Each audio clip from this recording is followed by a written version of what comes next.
Let's get an update now on the COVID situation in New South Wales and Victoria.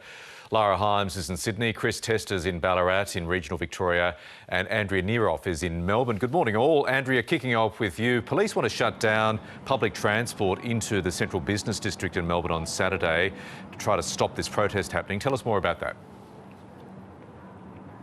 Well, that's right. Victoria Police Commissioner Shane Patton has announced that public transport coming into Melbourne CBD will be stopped from 8 a.m. to 2 p.m. this Saturday, and that is in an attempt to thwart a protest against Melbourne's ongoing lockdown. Some 2,000 police will be patrolling Melbourne CBD, issuing fines to anyone who doesn't have a good reason to be there, and also manning barriers at key access points into the city. Now, those fines I mentioned could also include a $1,500 fine for people who are simply coming into the city to attend the rally. The Victorian Council of Civil Liberties has criticised this move. They're saying that it is military-like. They're worried that these sorts of tactics could be used by police in future protests. Of course, this comes after a protest in August when some thousands of people flooded the CBD. It did turn violent. At least 200 people were arrested and 20 police officers were injured as well.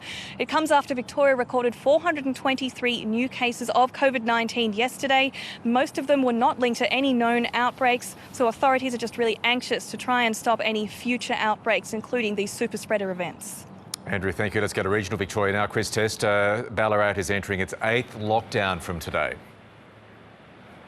Good morning, Michael. Yes, the news no one wanted to hear, although it didn't come as a total surprise, the announcement yesterday that Ballarat would enter a 7-day lockdown. There are 4 positive cases of COVID-19 that we know about, but concerningly, health authorities are worried about the multiple wastewater detections that they say cannot be explained simply by the cases that we know of. So we are expecting additional resources to come to Ballarat over the coming days. We saw long lines for testing yesterday. There are 7 Tier 1 exposure sites and 5 Tier 2 exposure sites, including some construction sites that were added to that list overnight, but we have heard in the last hour about 3 new testing locations that will be set up by Ballarat Health Services today, including a drive-in clinic at Victoria Park and a walk-through clinic that will be set up, as well as another drive-through clinic later today at Wendouree. So those 3 additional testing sites will be up and running today, and we're also expecting thousands more doses of vaccines to make their way to Ballarat over the coming days. Chris, thank you. Finally to you, Lara, in Sydney, some good news happening overnight for people living in those hotspots.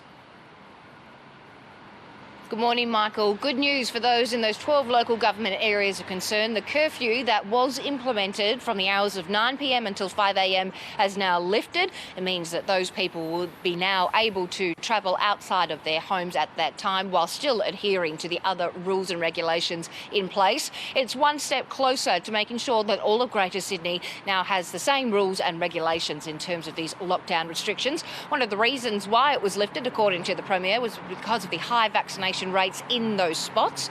The vaccination discussion now turns into the inner city suburbs of Sydney, where there is a push to make sure that the vaccination rate continues to be lifted in those areas. However, another milestone yesterday, we did get to that 80% double dose or single dose vaccination rather, and it means that we are on track to reach that double dose vaccination rate by mid-October. Lara, Chris, Andrea, thank you all for the updates.